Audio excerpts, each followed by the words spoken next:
Ever witnessed someone so fast on track you doubt you could ever be on their level?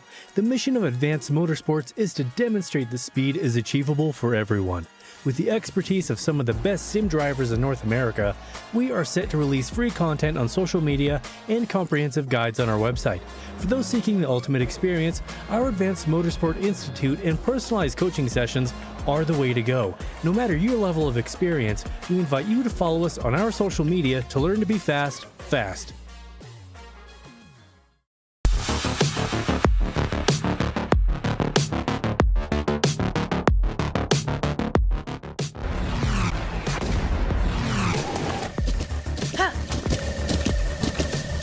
With the Butt Kicker Gamer 2, what you see and what you hear is what you feel. Butt Kicker. The future is feeling.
A new day dawns in the Precision Racing League, starting up a brand new series. Super Formula is here. We've got a full season coming up for you in 2024 Season 2. Looking forward to it. Hard racing all the way through on RaceSpotTV. I'm Reese Gardner, Mark Kalin with me in the comms box. Dustin Ollis, of course, behind the scenes, pressing all the buttons and making everything happen. Well, Mark, I'm looking forward to this. I was super hyped for this series when it was announced, and there's plenty of elements that the drivers are going to have to deal with here. Formula 3 and Formula 4, obviously long-time series here in the PRL, but we're kicking it up a notch with these cars. Yeah, it's going to be pretty exciting to watch these guys out on track there, Reese, and I'm looking forward to it myself. Excuse me. And being here at Road Atlanta, it's actually been a good track for me on the road courses, but to be honest, I'm going to be more like the Danica Patrick of announcing over here, because I'm more used to the circles of NASCAR. Indeed, much more of a squiggly circle here at Road Atlanta for the American Grand Prix. Of course, we have to get ourselves over to the schedule. We can see that Road Atlanta here, first round on the 28th of March, and what a great schedule this is, Mark. We've got a good selection of tracks following the official schedule, going to the likes of Motegi, Hungaroring, Algarve towards the end of the season, finishing off the season at COTA. There's a lot of challenge involved. Indeed there is, Reese, and yeah, looking at the schedule, personal favorites of mine are definitely rounds 5, 6, and 9. Some circuits I've had some decent luck in on the road side in officials, but can't really seem to put it together when it comes to PRL because the competition is just too stiff out there. Yeah, plenty of stiff competition in the Precision Racing League, which is brought to you by a great roster of sponsors, starting with, of course, Advanced Sim Racing. Owned and operated by passionate sim racers, Advanced Sim Racing designs and builds the sturdiest and most durable aluminium profile racing simulation cockpits available in the market today. If you're a member of the Precision Racing League, you also get a 5% discount on ASR products. All you got to do is use the Precision5 coupon code at checkout. AdvancedSimRacing.com. Racebox offers mid and high-end button boxes for sim racing enthusiasts, from the casual gamer up to the most meticulous sim racing driver. Competitively priced and carefully handcrafted, Racebox's button boxes are an enjoyable addition to any sim racing setup. Visit Racebox Sim Racing and get a 5% discount there as well, also using the Precision5 coupon code. Butt Kicker products add incredible immersion and realism to every game. Feel every nuance and truly put yourself in the driver's seat. Check them out at thebuttkicker.com. Moradness is a performance lifestyle brand motivated by motorsport and founded by professional race car driver Daniel Morad. Head to moradness.com to check them out. They're also on all the socials: Facebook, Twitter, Instagram. They've got a Discord as well. Mr. Hedge Sim Racing Photography. Capture your finest, proudest, or simply worst moments from your hobby in up to 8K resolution. A great addition to any sim room. MrHedge.co.uk, also on Facebook and Instagram. And finally, get ready to learn to be fast with Advanced Motorsports. Follow them on their socials to become a better driver: Facebook, Instagram, YouTube, TikTok, and Threads. Wow. Mark, the anticipation is just building for me here. It's the opening round of the season, no standings or anything like that to go through, but plenty to talk about regarding the car. The Super Formula SF23 is certainly a difficult car to drive at the best of times. It's got a few bits and bobs that will allow the drivers to attack properly. There is a push-to-pass system on this car, and we've got some nice telltale visual signs to tell when drivers will be using it. Yes, that is true. There'll be some flashing lights, I believe, around the driver's helmet area, also on the back of the car to indicate when the push-to-pass is being used. And if I'm not mistaken, Reese, I believe these cars also have a DRS system as well. Yeah, maybe. We'll have to wait and see if that is indeed the case. It does look like that rear wing flips up occasionally, so we shall see if that ends up being flicked up in the race. With regards to the push-to-pass system, drivers get a maximum of 200 seconds of extra power, 60 extra horsepower, I believe, over the course of the entire race. And of course, the light above the driver's head will be flashing when push to pass is being used, and it will start flashing faster and be red instead of green when there is less than 20 seconds worth of it remaining. It'll be nice and easy to tell when drivers are having a bit more of a go in the latter stages of the race. We're in qualifying right now, and lap times are looking to be around the 1:02 second bracket. On board here with Boris Ovando, who's currently in third place. Road Atlanta, a beautiful circuit, and it certainly works in high downforce cars. It's very bumpy though, and the curbs are quite harsh, so we're seeing drivers not use as much of them as we'd see in other categories. Yeah, and as you just saw riding alongside with Boris here, exiting the S's, that particular curb right there, you want to try and maximize your speed by taking as much as that curb as possible, but it's very, very easy for that car to get kicked out sideways with that curb. So extra caution is advised in these cars, being as low to the ground as they are. It probably wouldn't take too much for these cars to get turned around in that particular area, exiting the S's. Yeah, easy to get them turned around pretty much anywhere around this circuit. These cars use a 4-cylinder turbo engine, either from Toyota or Honda, and they produce about 500 horsepower or thereabouts. It's definitely in the upper triple digits, so plenty of speed, as that's a problem there in qualifying for David Syrah. Fourth place for him, with 8 minutes still left in the session. He's got time to recover from that and potentially set a faster time, but that's definitely not what you want to see coming out of turn 5. It's a popular spot for incidents like that to happen. Yeah, that's it looks like that's pretty much just what I was explaining. Probably got on the curbs a little bit too hard exiting the S's there, and just got the car turned around on him, and unfortunately collected 2 others in the process.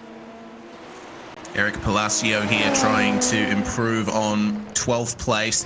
He's about 0.8 of a second behind the provisional pole sitter Max Chablis.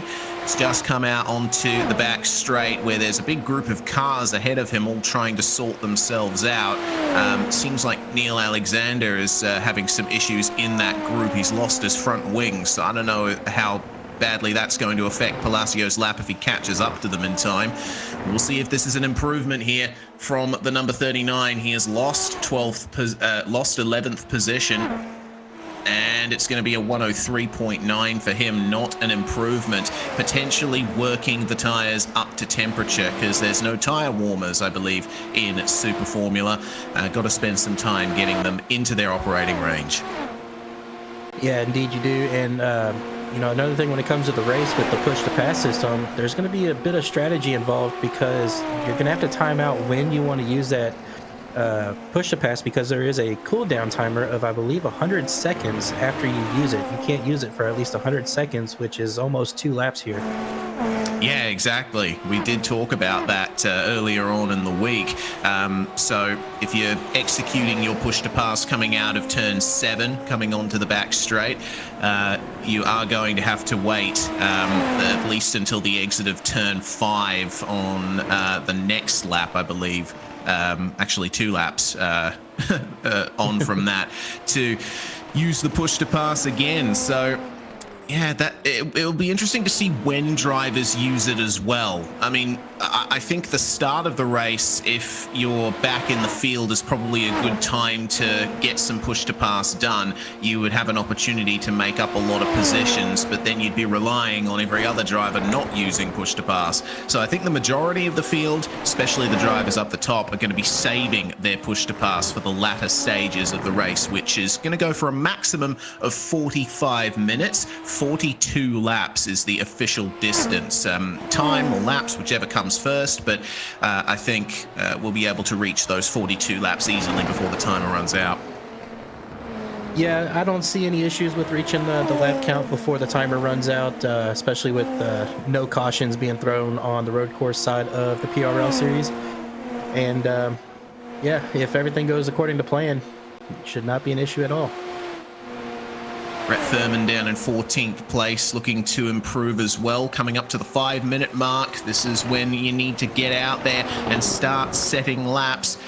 In terms of pit stops, we are assuming that a pit stop will be required for tyres, but there is no refueling in Super Formula. So there isn't going to be any sort of weird fuel strategy calculations. There's a maximum of 95 litres of fuel you can put in these cars. From what I've seen during practice, a lot of drivers saying they're running around 75 litres, 77 litres, and that's with a 3-lap buffer. So these cars obviously very fuel efficient. The 4-cylinder turbo getting an average of about 1.7 litres a lap from little notes that I'm seeing in the InSim text chat. So the drivers can run these cars pretty light. Indeed they can, and also you know, with the no fueling option available to these drivers, it also creates a potential strategy to underfuel the car, and unfortunately that could ruin a driver's day should they do that. Yeah, exactly. Have to be careful of how much fuel they put in the car at the start of the race, because once you get rolling, there's nothing you can do to change it. Just saw a massive improvement from Kevin McPherson in 7th place there in the AM class. Of course, Pro and AM divisions in this series, but they are all competing for the same points. They'll be scored all together, but divided into their own separate championships. And the AM guys that have come over from Formula D, like Kevin McPherson and Jake Vasconcelos, they're looking very quick. Yes, they are indeed. And a couple of drivers I have my eye out on is Michael Diaz and Boris Avando with the PRE. A couple of my endurance teammates, I know they are quick as heck in anything they put their hands on, and so I'm looking forward to them have a good race season as well. Yeah, indeed. Seeing lots more late improvements. I think I just saw Tyler DeZube make his way up into 6th. Drivers obviously using the first part of this 20-minute qualifying session just to get banker laps in, and now they're using the very end of the session when the track is fully rubbered up to push and get their best laps on the board. Michael Diaz here, a late sign up to the series, but he's had plenty of success in open wheel series in PRL history. I can't wait to see what he can do in the Super Formula cars. He topped practice on a 102.73. Currently, Max Shabley a 102.77 in qualifying. So there's potential here for Diaz to improve. Doesn't do so on that lap. We'll have to wait and see if he can get some clear air and get the time in that he wants. Yeah, with the track evolution at its peak right now, with just about 2 minutes to go left in qualifying, the top 3 separated by under 1/10 of a second. So it's definitely going to be a close battle for these 3 drivers, Boris, Michael, and Max, for the race as well. Eric Palacio gaining 10 spots on his previous lap to put himself into 7th place. So it's an all-pro top 7 right now. Jeff Groff currently the quickest of the AM class drivers. An improvement for Christian Jasper, meanwhile, goes up from 16th to 10th in the 444 machine. Blake Ziti is another one of the drivers we're looking to see improve. I've seen Blake racing in the prototype series in the past, and he's got some very close company here. It's a big move from JR Williams, just pulling over there as Blake Ziti to let him go.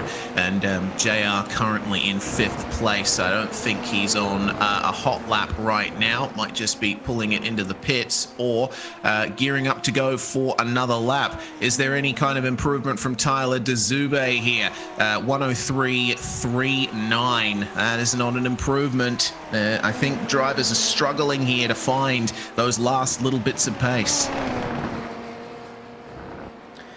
Yeah, these drivers giving it everything they have on this last 40 seconds of qualifying, trying to find every millisecond that they can. And looks like they are, except for Christian right here, he just gained 2/10 up to P6 for him. Good job there from Christian Jasper, 103.1, and there's still time to set a lap. If you start one now, you will be able to finish it. It's a single race session, so after the time hits 0, you'll be able to finish the lap that you're on. Improvement for Pablo Uribe up into 8th place. Ryan Reeves improves to 21st place in the AM class. Let's see what Boris Ovando can do on what is going to be his final attempt at a qualifying lap. Checkered flag flying in the session, and Boris is looking incredibly quick. Teammates with Michael Diaz. Let's see what the exit is like onto the back straight. He's got some slipstream here. He's going to have to pull out very quickly. Is this going to be enough to get pole?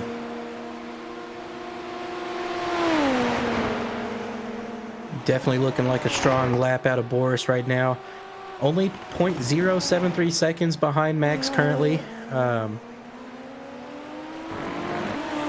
Let's see what he has coming over the heel here into the final corner. Yeah, it looks like it's not going to be an improvement there. It's way off, 104.3. Kyle Strykar's one of the final drivers to get to the end of the lap here. And, I mean, he was looking a little bit slower on the back stretch, but he's going to commit to the end of this lap. 103.7, the time to beat, and it's going to be an improvement there for Kyle. He manages to move up to 17th place from 22nd. Frankly, no improvement from him up to 19th place for him. That's the conclusion of the qualifying session for the American Grand Prix first round of the PRL Super Formula Championship for 2024 Season 2. And the grid will be as follows. The number 14 of Max Chablis is going to start on pole position. Michael Diaz starting in 2nd place. Boris Ovando and David Syrah on the 2nd row, with JR Williams and Christian Jasper rounding out the top 6. Eric Palacio, good performance from him in the SRTE black car. His teammate Tyler DeZube alongside him. Pablo Valenzuela Uribe starts alongside Jeff Groff to round out the top 10, and Kevin McPherson and Kyle Lamb on row 6, Mark. Nice big field here. Yes, very nice size field. In 13th, we have Damian Benke. 14th, we have Jake, I'm going to butcher that name, Vasconcelos. That's correct. Andre Espinoza in 15th, Alex Guyan in 16th, Kyle Strykar's in 17th, and Brett Thurman in P18. 19th, we have Frankie Arvello. 20, we have Hugo Galez. 21st, Blake Ziti, Ryan Reeves in 22nd, Ethan Tavidas in 23rd, and 24th, we have Andrew Ellis.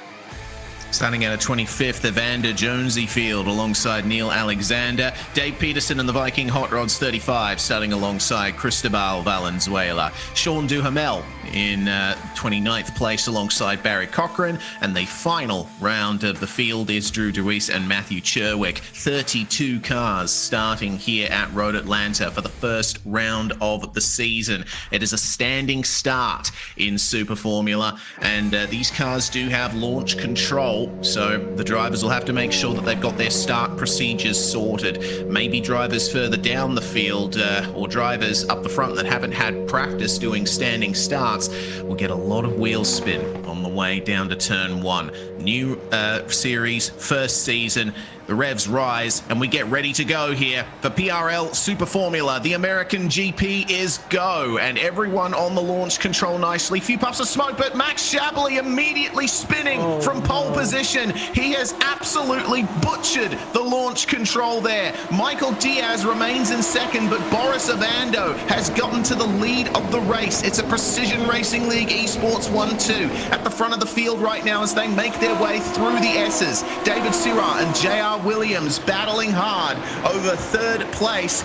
Man, if you're Max Chablis, how would you be? Oh, you definitely got rosy cheeks right now. That's a very, very embarrassing moment for Max. Having it on pole position. Has a big wreck out of turn 5 there. Got 3 cars at least involved. Oh, yeah. Oh, that's absolute chaos there.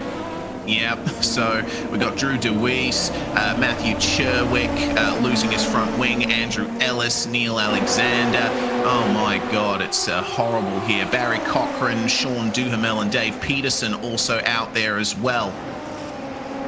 Yeah, we'll get back to a replay of that incident here in a moment, but this battle up front, we got to stay focused on it, as currently it's Diaz and Ovando out front for PRE Esports. All right, cross the line and away we go for lap 2. Looks like a little bit of battling further back between Vasconcelos and Lamb, but other than that, everyone's just falling into single file for the time being. Beautiful shots coming through the S's. It's amazing watching these cars come through, but the field is still compressed right now. They can't push as much as they want.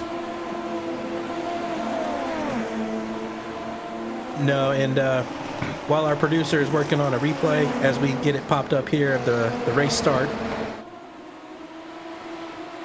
Yeah, it was the second phase. Chablis, the rear end just went on him. That's a very bizarre incident there, and the rest of the field falls by. Fortunately for Max, he was able to keep it out of the barriers, so he's escaped without damage. He is still running down in 23rd place, but he's got a lot of work to do to make up all that time. Yeah, it looked to me, Reese, like he just, once he grabbed that second gear, it just, as we got another car turning around, collecting another. That's Tyler Dezube. He's gone for a spin over the crest, and unfortunately, another car collected him there. Got to be careful on the re-entry. He doesn't have a right rear wheel, so I think that might be an escape back to pits and a retirement for Tyler Dezube. Oh, dear. Yep, the 444 is the one that he made contact with there, and it looks like Christian Jasper dealing with some aerodynamic instability there. He's rapidly losing positions. It's Kyle Lamb who's going to try around the outside of turn 7 on him, and no surprise that Christian Jasper is yielding to a lot of these drivers. It was only a glancing blow, but these are fragile open wheel cars. Yeah, looking at his car, I don't see any physical damage personally, but I don't know if that incident just got him flustered where he just needs a few laps to get back in the groove. Yeah, Road Atlanta is a circuit where, you know, the very start of the lap defines pretty much half of the lap to come, as Jasper tries to defend from Alex Gouillon over the course of the second part of the run to the finish line. We're going to get another view of the crash coming out of turn 5 here on lap 1, and oh dear, yeah, looks like car in front just got crossed up over the curb, and there was nowhere for the rest of the field to go.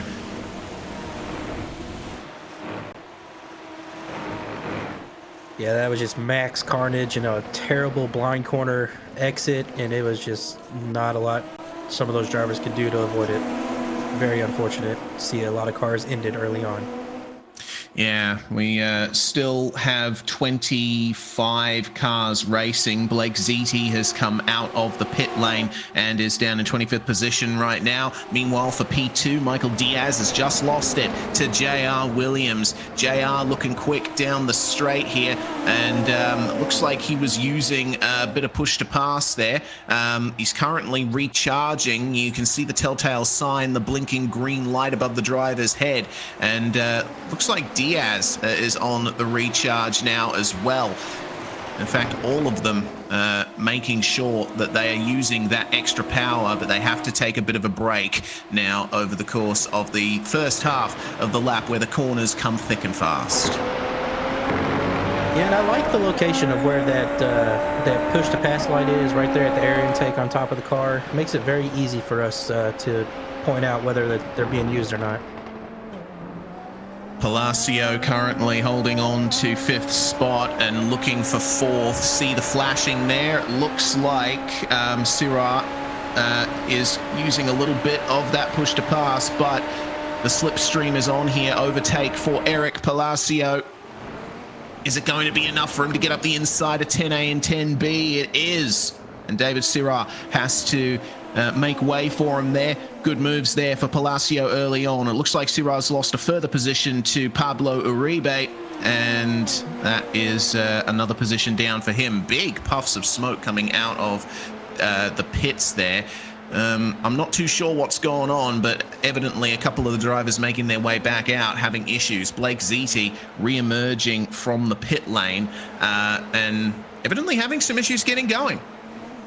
I'm curious if he's trying to wait for the whole field to go by there, Reese, but if he is, that's highly dangerous, and I would not recommend it. Yeah, certainly. He's going now, so maybe he was just waiting for the entire field to go by. Crash for Frankie Arvello, and it looks like he's already escaped back to the pits there. It looked like massive damage on the car.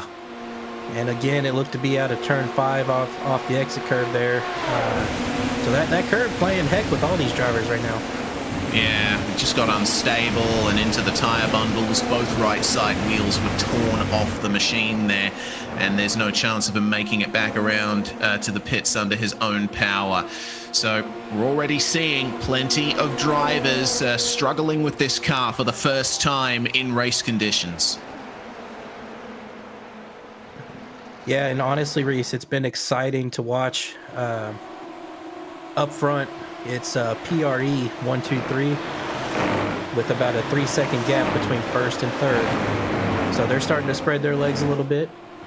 But you got Eric, who's only 4/10 to half a second behind Diaz. So he's putting in some pace right now, trying to catch down Michael Diaz.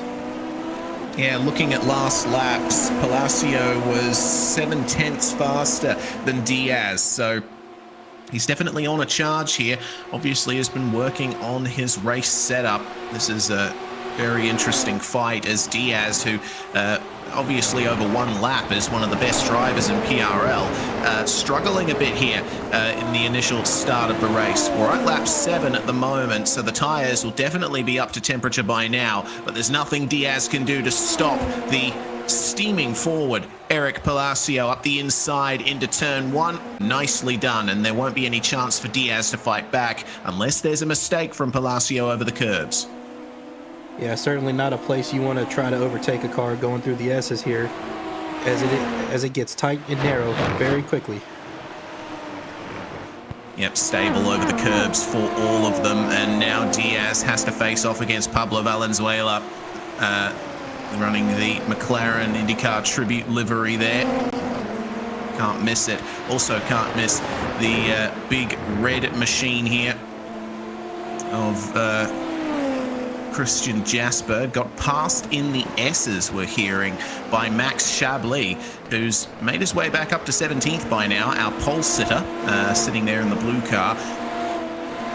Looks like he ran deep coming through turn 3, did Christian Jasper. So not much else to say about that, aside from Max Chablis, I think, feeling very happy that he was able to make up one more position.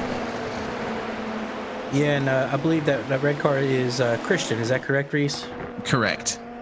Yeah, I think he's just trying to push too hard, trying to get everything he can to get up to these cars, and it's just costing him a little bit of time here and there. This is the battle for 7th. Andres Espinosa with a compromised exit from turn 5, facing off against Kevin McPherson. This is so difficult. Remember, these are pros and AMs racing against each other for the same points. They've got to be careful. The car there using the push to pass to try and get away from the trailing cars. Yeah, Andres Espinosa on the overtake button. If you're curious about Pro and Am, Pro is for drivers of I rating 3,000 or over. Below that, minimum 1,500 I rating, max of 29.99. You're in the Am class. If you fall into that range, oh my goodness, this is getting a little bit intense here as Pablo Valenzuela makes his way past Michael Diaz, and David Sirra is right there with them. Oh, Diaz nearly runs into the back of Valenzuela. Gently does it through turn 3. It's a much faster turn than it looks. And a little bit of aero push will be your enemy in this section. Diaz is dropping like a stone.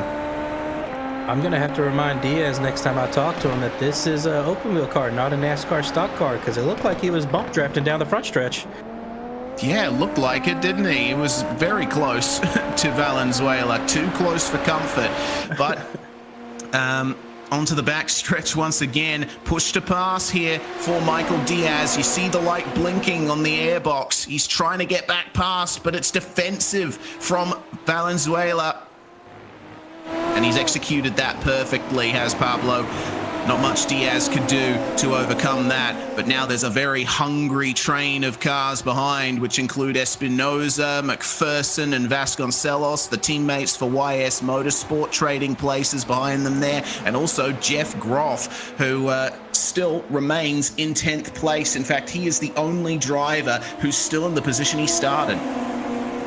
Yeah, and with that defense from Pablo over Diaz, it puts Diaz in a compromised position for the next 2 laps, as he has to wait for that cooldown for the push to pass to come back. So all these hungry drivers behind him could potentially have an advantage, as you see the push to pass behind Diaz coming up to him. Oops, side by side here, Jeff Groff and Kevin McPherson, and oh dear, that looks like it's taken off the rear wing for Jeff Groff. Bit too hard of a hit there as he made his way past Kevin McPherson, and now he'll be dealing with the instability. He's going to have to bring that in for some repairs, but usually if you have the rear wing taken off on an open wheeler, it's game over. I just hope he knows it's gone, because it might cause him to spin across the top of the hill. Yeah, it looks like he's taking it easy and making his way back into the pit lane. That's a real shame for Jeff Groff. He was running a nice, consistent race, but it will be over for him now. A lot of tight quarters action here at Road Atlanta. Still over halfway of the race to go, so very feisty from these drivers early on. Yeah, plenty of feisty racing here, and it's all centered around Michael Diaz, who's still losing time here. Syrah managed to get past him. I thought it was interesting to see that Syrah used his push to pass coming out of turn 5. It's a very short run to use that push to pass on. I would think that if you use it anywhere, it's here on the back stretch, because you can maximize it.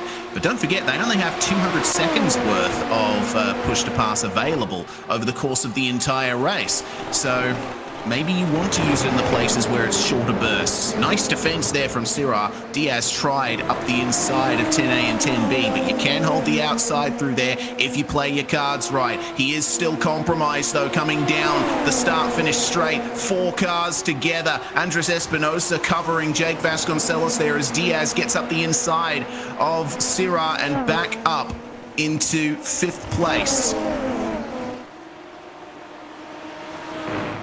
Man, gotta hold my breath there, because that's intense. Yeah, Diaz with the crossover out of the final corner there on Syrah, and holy cow, I thought he was going to clip him again. Yeah, there's very little margin for error in these cars. Syrah's still recharging his push to pass, and on the push to pass now, Andres Espinosa, the overtake button is pressed, and Espinosa will move out of line here. Still has a slipstream on Diaz as well, who's also using overtake. But is it going to be a dive here from Espinosa? He tries it, but Diaz again covering around the outside of 10A. JR Williams, meanwhile, looking incredibly quick. Fastest lap so far, 103.7, and who knows if he'll be able to catch Boris Ovando here, who's remained in the lead all race so far. We'll be dealing with some lap traffic. It's Cristobal Valenzuela ahead of him, so that might be a potential opportunity for Williams to get past into the lead. Yeah, JR looking mighty strong right now. I'm not sure if Boris is saving tires, or if JR is just pushing really hard, or if it's just a solid pace, an outpace right now. But I do have to correct myself from earlier. I said there was a PRE 1-2-3 earlier with Diaz in 3rd. My mistake for JR Williams. He is on the SRT Esports team. Move, meanwhile, for Max Chablis, who's continuing to make his way up through the field, just passing Hugo Galaz there for 14th place. And it has taken a long time here for Max Chablis to make up that time, and it looks like he's recharging his overtake and will immediately lose that position again. How brave is he on the brakes? Not brave enough, it seems. Chablis massively compromised here in the start of the race. Christian Jasper and Ryan Reeves, meanwhile. Jasper going deep in the S's as we saw before, so he's on a recovery drive too. But they're in the middling midfield positions. It's got to be frustrating for them. Yeah, and Chablis on that very nice recovery drive so far, only 2 tenths behind Hugo here. And yeah, with dropping down to 32nd, being able to come back up to 15th in 15 laps that's no easy feat. So he's definitely very quick and very determined right now to make up those places. Here comes Andres Espinosa to make his way past Michael Diaz, and he gets it done very nicely. Can he catch up to Pablo Valenzuela? Up ahead of him is the big question. Or does Diaz have anything left to fight with? It looks like Diaz has just been scrambling to try and keep these positions. He's continuing to fight with Espinosa. Is that a little bit deep coming into turn one? Is this going to be an inside move from Espinosa? No. Wise thing to do is to get straight back in line coming into turn three. There's only one fast way through that corner, and you do not want to go side by side through here. Yeah, and I'm almost curious if Diaz has been abusing his equipment because he has been struggling and dropping down a little bit, and he seems to be the one holding up this little train of cars. Yeah, it is curious. Seems like maybe his race consistency isn't quite up to the level of the rest of the guys in this pack. Recharging overtake for Espinosa, but he's still in the slipstream and still potentially going to have a go at Diaz coming down the hill here, but no, he's not far up enough to have a go at it. So this is a replay, meanwhile, of oh dear, big spin for Ethan Tavitas, the number one car. That's unfortunate for him getting into the concrete barriers there. It looks like his race is over too. Yeah, I noticed the rear wing of that car fell off and then it repaired itself, so curious to see if it stayed on or not. Yeah, I think it might have stayed on, but with enough damage that it's compromised the rear of the car. He's spun. He spun again in turn one, we're hearing. So evidently, if not aerodynamically, then suspension-wise, this car is compromised. Oh, good that's God. Massive. Okay, he's definitely out now. I sure hope he's okay. Yeah, I'm sure he will be, unless he's using a direct drive rim. That would certainly be an adventure, wouldn't it? Meanwhile, battle for fifth still on here. Espinosa getting back past Diaz, coming into 10-8, and that looked like a decisive move, but Galaz is beached here on the edge of the track. He's managed to get going as the number 57.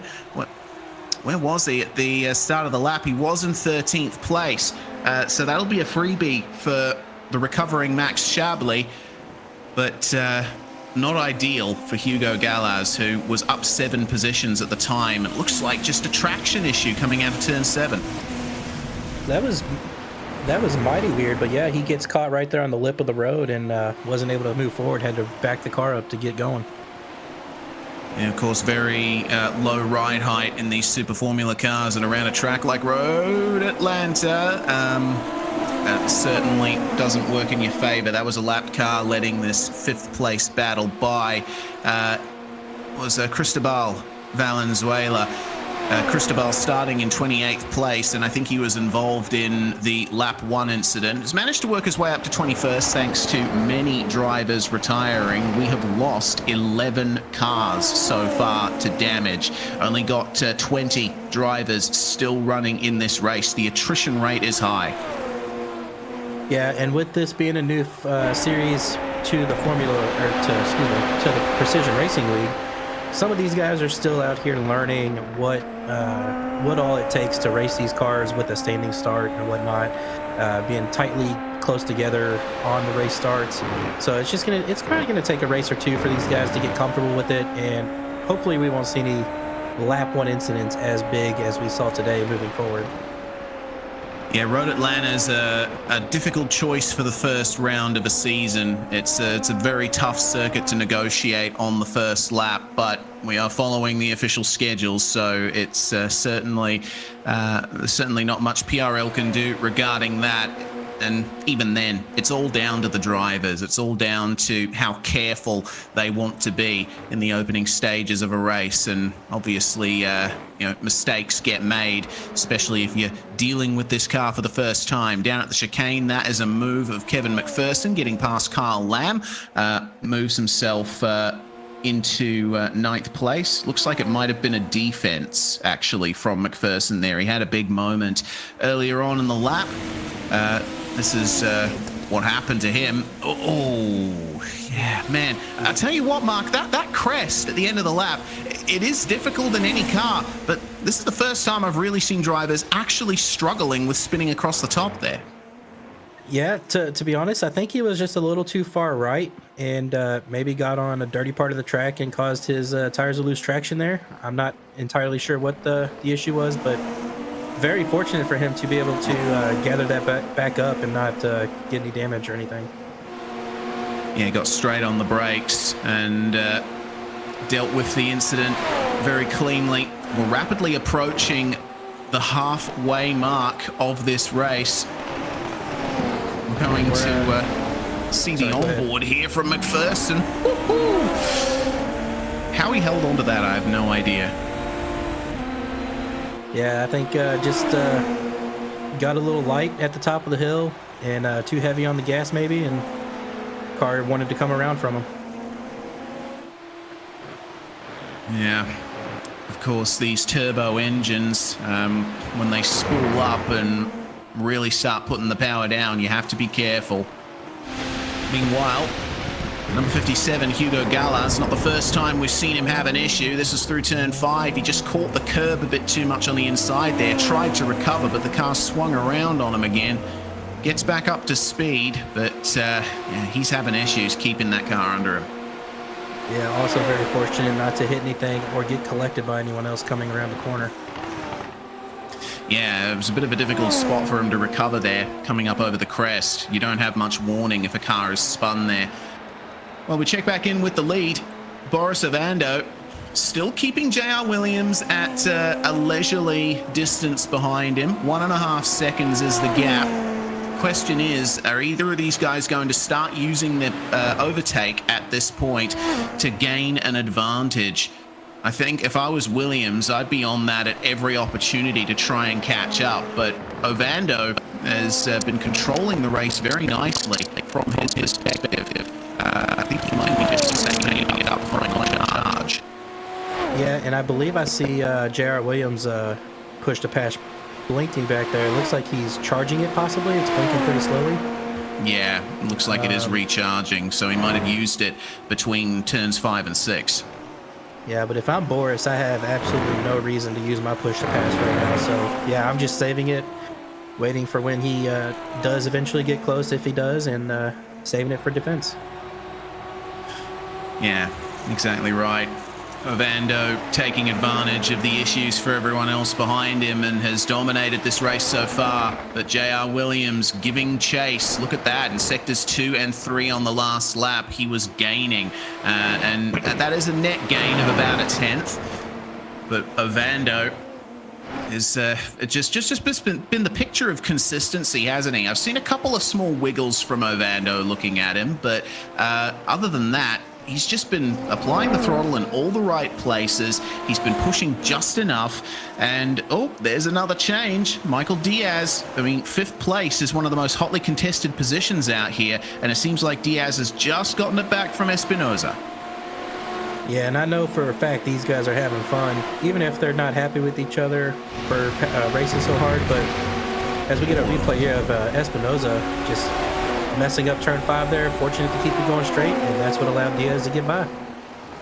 Yeah, I think if Espinosa had put in any more steering angle there, he would have instantly spun around. It's so bumpy out there over the curb. You see sports cars using that curb to its limit all the time, but here in Super Formula, probably the best option to just keep 2 wheels on the bitumen. Yeah, and even when I'm in a sports car here at Road Atlanta, I try to avoid that exit curb too, just because it terrifies me. Yeah, I think if you're in a GT3, it's probably a better bet to use that curb. Cars with softer suspension tend to deal with Road Atlanta a little better. Yeah, the GTP cars, they take that curb just about as good as these Super Formulas do. Yeah, P5 here has definitely been the best battle we've seen so far all race long. Multiple passes back and forth between Diaz and Espinosa. So I know these guys are having fun because we're having fun watching them. Yeah, this has been a pretty entertaining race so far. I mean, big incidents and crashes in the opening laps besides. It's been intriguing to see the dynamics of these battles. Just wondering whether Michael Diaz will be able to find that consistency to really keep Espinosa and Syrah behind him, because they've been keeping it very close. We also have the intrigue of Max Shabley's run back up through the field. The unfortunate, embarrassing start for him. Well, he's recovered from it nicely. He's knocking on the door of the top 10. Yeah, this is hugely impressive out of Max. Oh, he gets it just ever so wrong going into the S's, but fortunate that there's a large runoff area for him to gather it back up, and he'll just keep plugging along. Oh, lordy.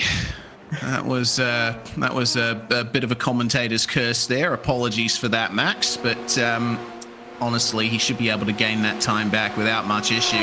He was the fastest in qualifying. Still keeping an eye on Diaz, Espinosa, and Syrah. Will they be able to catch up to the likes of Pablo Valenzuela? Ever since Pablo worked his way past these guys, he has been jetting away, and he's been setting some beautiful, consistent times. Actually, the fastest car on track that time by. It's not enough to take the flat-out fastest lap of the race, but man, Pablo Valenzuela is looking super quick right now, and you never know. Maybe he'll be able to knock on the door of the podium by the end. He's only 3 seconds behind Palacio. Yeah, and he's just in that beautiful area where he's getting all the clean air he wants. No one contesting him from the back, and no one bothering him out front. So he's just able to click away laps and put in some heaters to try and run down Eric here. He's definitely running him down now. Look at that. The overtake is flashing, and well, he's going to have to wait a little bit to use that again. But it's a perfect time to execute it. See the gap? It's come down under 3 seconds now. Yeah, that'll definitely help you put in some heaters. Absolutely it will. 103.6 for Palacio, and a 103.4 now for Valenzuela. Michael Diaz, though, goes a little faster. He's starting to gap Espinosa just a little bit. Who knows if we'll be able to see some proper pace from Diaz here in a potential run at 4th. Seems like on lighter fuel, Diaz is a little stronger. He's able to cope a little better with the car. The heavy fuel load right at the start of the race probably wasn't doing him any favors.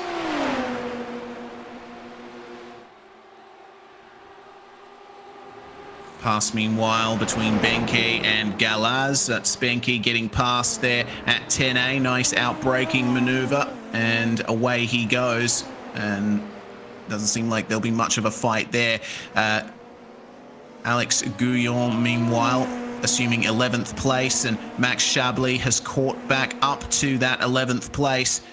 How far is Shabley behind the top 10? It looks like about 6 seconds to Kyle Lamb there, but Shabley will try and get the time he needs here. He completes the pass there going into the chicane, and he just needs to put his head down and focus on hitting his marks and not overdriving the car, and just minimize the mistakes. He's got the pace to catch up these guys. He's just got to keep it clean for the next 15 laps to catch up. Yeah, looking at the times here, it seems like the tires are still pretty strong, all things considered. The drivers have been running, mid 103s from first place all the way down to Max Shabley in 11th. They've been running those kinds of times all race.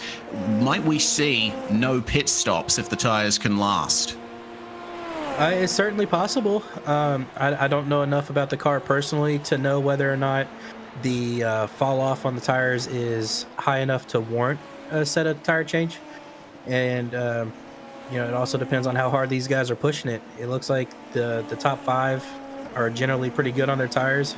They're not like overdriving it or anything crazy like that. So they might be okay, but it's possible you can see some gamblers in the back of the pack, maybe in the around 15th or lower, maybe put on some fresh tires and try and put in the fastest lap or something, maybe steal a point away. Yeah, that is the question. Will we see that from further back in the field? Because, I mean, the points gap in PRL is very small. It's only a difference of a single point between positions. So you won't be giving up all that much if you decide to pit for those fresh tires and go for the fastest lap. But it could come to your disadvantage later on in the season. Coming up to 13 laps to go, Boris Ovando decides to set down an absolute blinder, 103.2. That is a ridiculous time there. Yeah, and just watching these times come down as they burn more fuel off, the car gets lighter. Oh, and Diaz into the holy cow, 102s. Diaz. That's incredible there. Okay, so now we're seeing the Michael Diaz we expected. That's some fantastic pace there from the number 30, and he's obviously being helped out in the draft by the lapped car here. It's Jeff Groff, who's now down in 19th place. Big shame for Groff. I mean, he was running in the top 10 early on before his unfortunate incident. Now he has to pull over and let Diaz go here on both recharging their overtake. Still, at least he's still running. Again, there's only 20 cars left running in this race, and there's quite a few cars in that retirement roster that I would have thought would be at least in the midfield, maybe knocking on the top 10 too. So could be a good advantage for the drivers still running. Yeah, and it's always been my philosophy to never give up no matter how bad it is. So, you know, just go get your damage fixed, come back out and see where you can finish. But you know, because every point counts in a series like this, in my opinion. So you always want to maximize as much points as you can get, whether you're having a bad day or not. Yeah, exactly. It's the drivers who will consistently get to the checkered flag that will end up being up the top later on in the season. Vasconcelos versus McPherson. Meanwhile, oh no! Eric Palacio! He was running in third, and he's gone for a spin out of turn 7. That is disastrous for the number 39. I just hope he didn't damage that rear wing. And if he did, he's going to be having some issues. Yeah, I'm going back and looking at it on my end. It looks like he just kept it out of the barriers, but he did have to make a 5-point turn or thereabouts to get back onto the track. Actually, looks like he might have damaged the rear wing a little bit. Look at this when he reverses. He gets a little bit too much pace on and just taps into the wall there. I think that's compromised his car. Yeah, that's definitely left rear wing damage. And as you saw on the replay, just probably got a little happy on the throttle while still on the curb, and car said, nope, not today. Yeah, it's a real shame there for Eric Palacio. He rejoins in 8th position right now. So that's an extra freebie for the likes of Diaz, Valenzuela, Espinoza, and Syrah. So with 11 laps to go, coming up to 10, I think that's the worst time for that to happen. Oh, wow. What a save. Vasconcelos. Yeah, very good stuff there from Vasconcelos. He absolutely dominated the Formula D series last season, so you know that he's got a lot of skill behind him. And evidently, that's not his first rodeo. He has had to give up the position to his teammate McPherson, but I would expect him to make his way back past in due course. Yeah, just it looks like he's ready to pounce now, but if I were him, I'd let those tires cool down a minute, because they got hot for a second. Oh yeah, absolutely. Complete the pass on his teammate. That he does. Seems like now this late in the race, the exit of turn 7 is one of the places that we really need to keep an eye on, because that's 2 cars in about as many laps that have had some kind of issue there getting on the power. Brutal curb on the exit too. I mean, you have to get on the throttle hard because you've got the entire back straight to come, but if you get your trajectory just slightly wrong, then that will be potentially your entire race ruined. Yeah, and for me personally, the corner I always struggled with was the exit onto the backstretch there, that 90-degree right-hander. I used to always get it wrong and go wide off the exit there. Yeah, it's something that I always struggle with when I'm racing at Road Atlanta too. I just look at my delta every time I put the power down out of turn 7 and I'm like, where's the time going? I did everything right. Someone who is doing everything right at the moment is Boris Ovando, but also JR Williams too. Have a look at this. Fantastic gaps for JR Williams. He's just chomping away at that gap. Yeah, I think he might be using the push to pass to try and help close that gap. But he's definitely adding the pressure to Boris right now because you see Ovanda on the screen right there with the flashing green light. He's using his push to pass to get away. Yep, he senses that JR Williams is coming. Meanwhile, the battle for what is now third. It looks like Pablo Valenzuela has lost a lot of time in these last couple of laps. Michael Diaz is right on the back of him. And here we go again with Diaz. He likes to be in the thick of it, so we'll see what kind of friskiness we get out of Diaz this time. Around the outside of turn 1, it's not always the way to go, and it looks like Diaz has decided to back it off just a tiny bit, wait for the entry onto the back stretch to get that done. I'm just interested to see where Valenzuela lost all that time. It seems like Diaz has been gaining on him for the last few laps, but Diaz getting on the push to pass, it seems, down the back stretch and had the attempt at the move there. Both of them struggling for traction on the exit of turn 7, and Diaz is still recharging his push to pass. So for the time being, Pablo Valenzuela is safe in third, but Diaz is coming.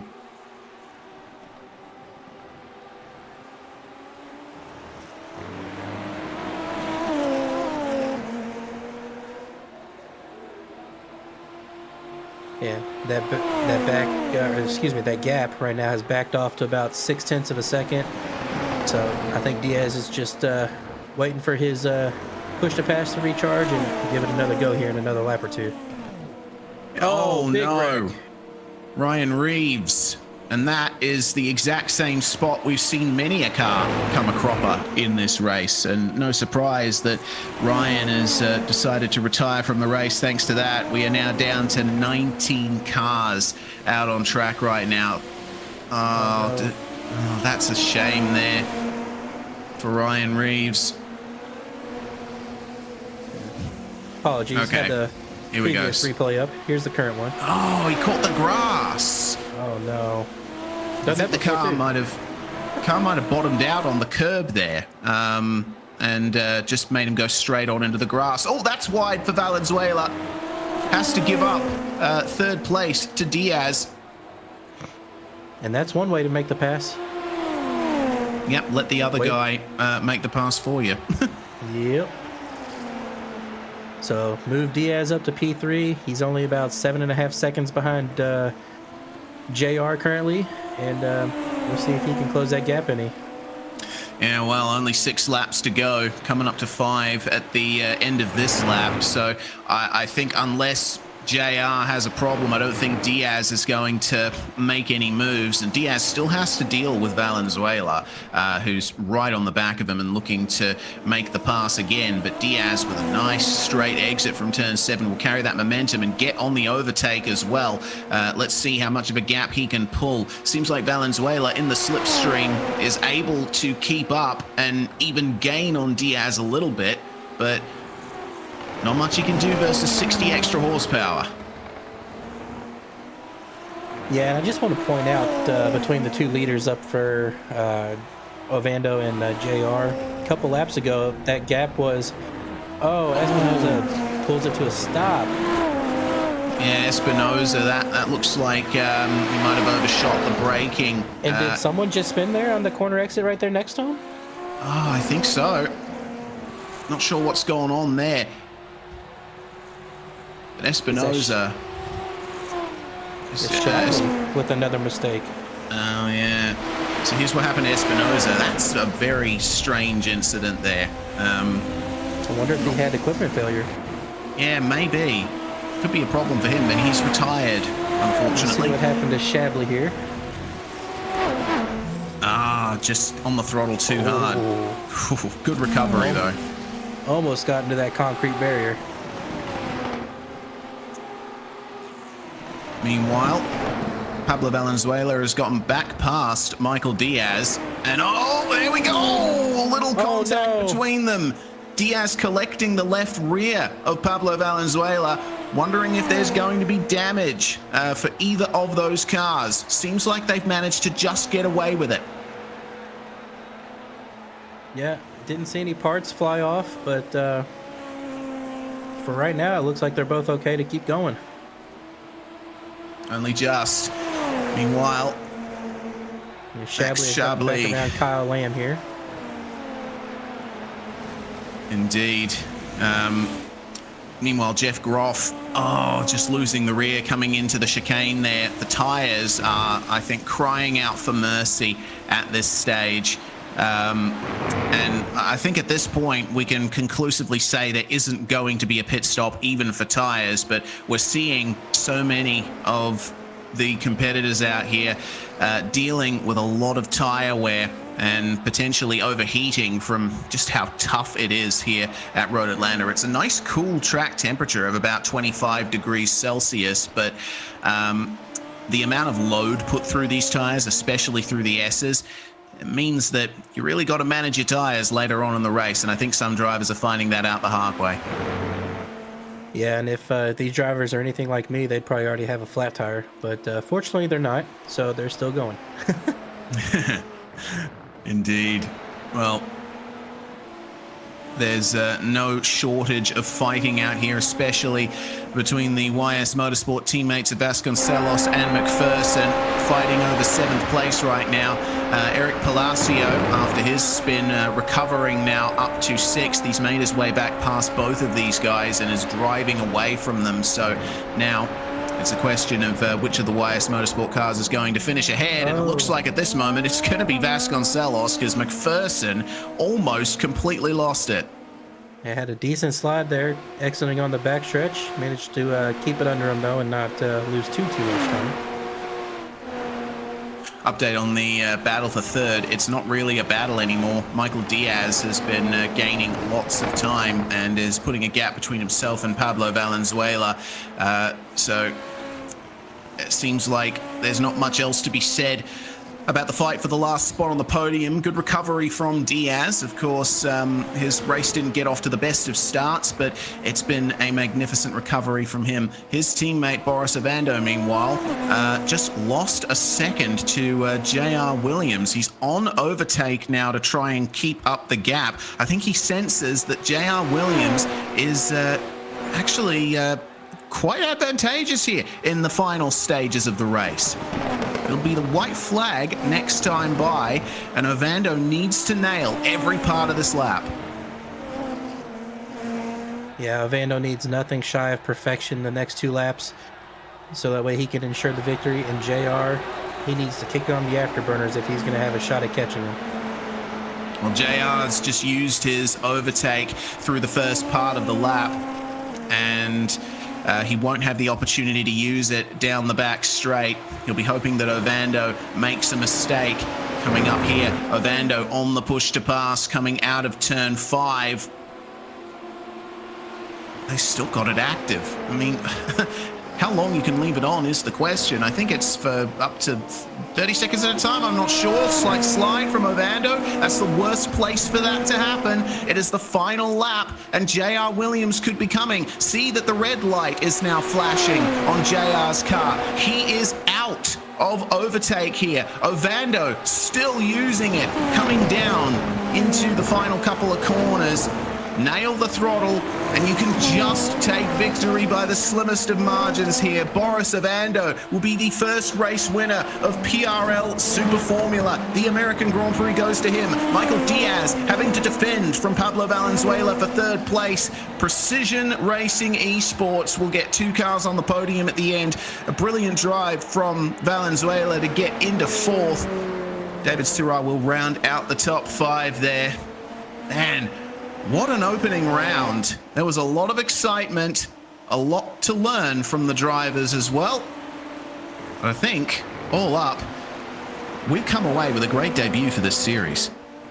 100%. Couldn't agree with you more there, Reese. And yeah, this makes me really excited for the rest of the season to see what it has in store, because that was a wild ride. I really enjoyed that. Yeah, very wild indeed.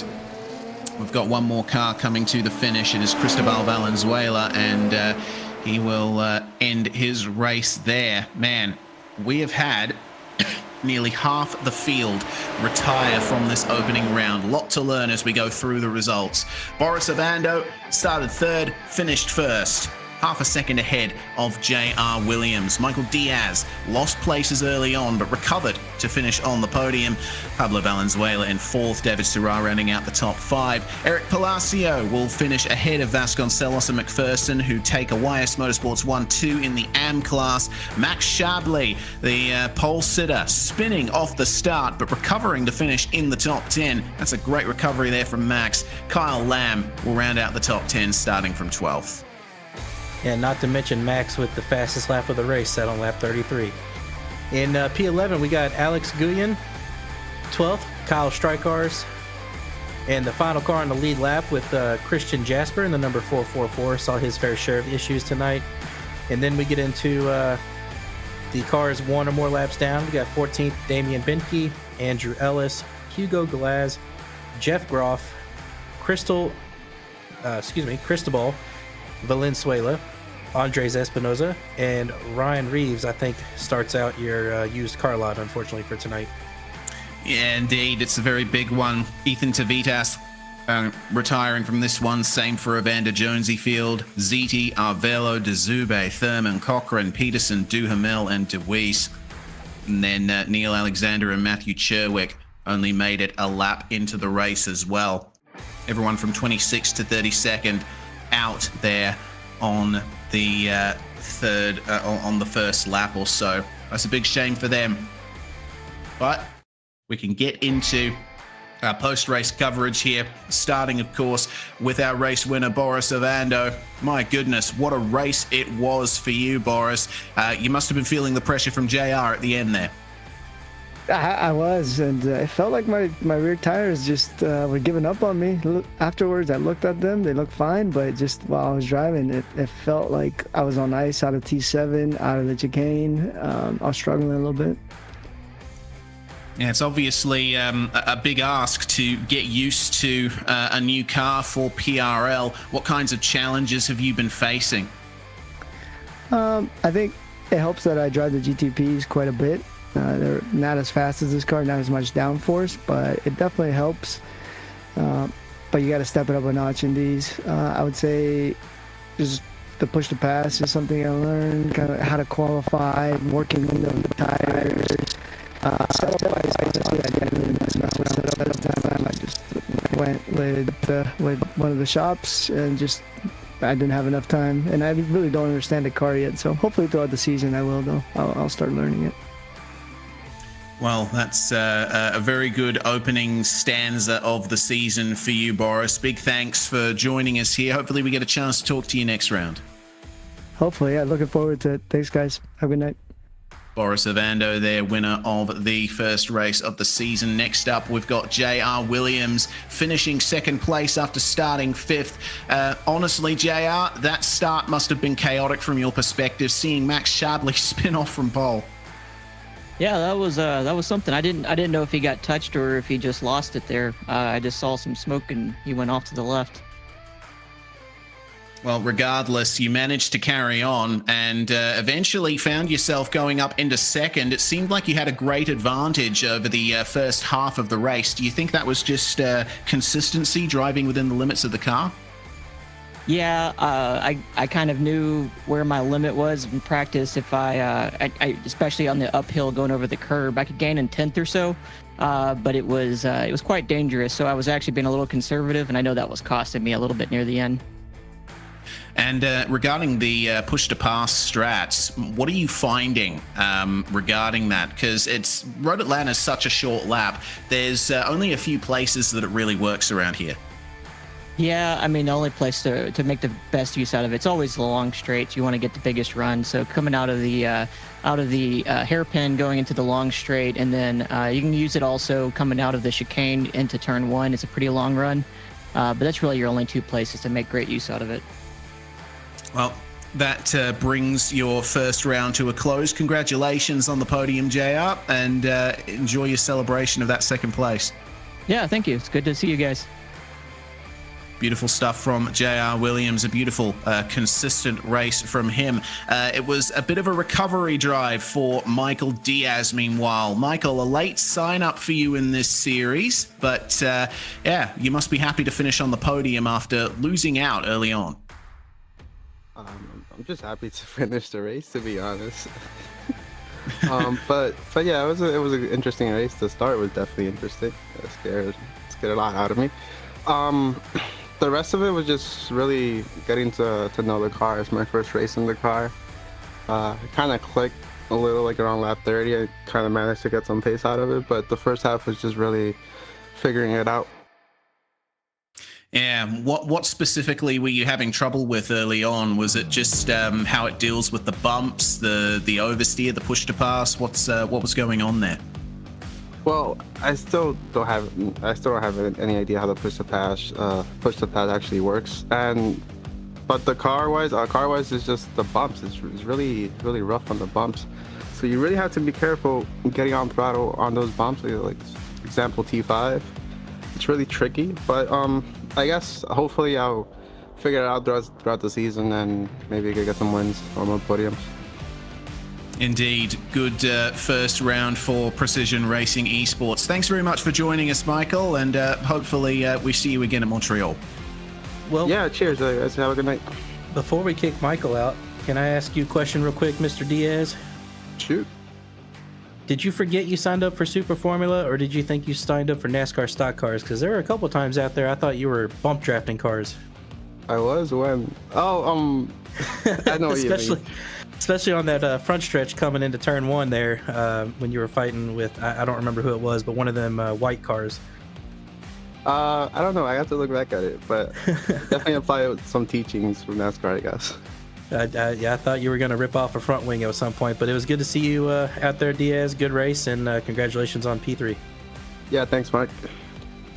Fantastic stuff from Michael Diaz, a great recovery back to third. Well, that's going to conclude proceedings for tonight, Mark. Of course, we go to Circuit Gilles Villeneuve next week.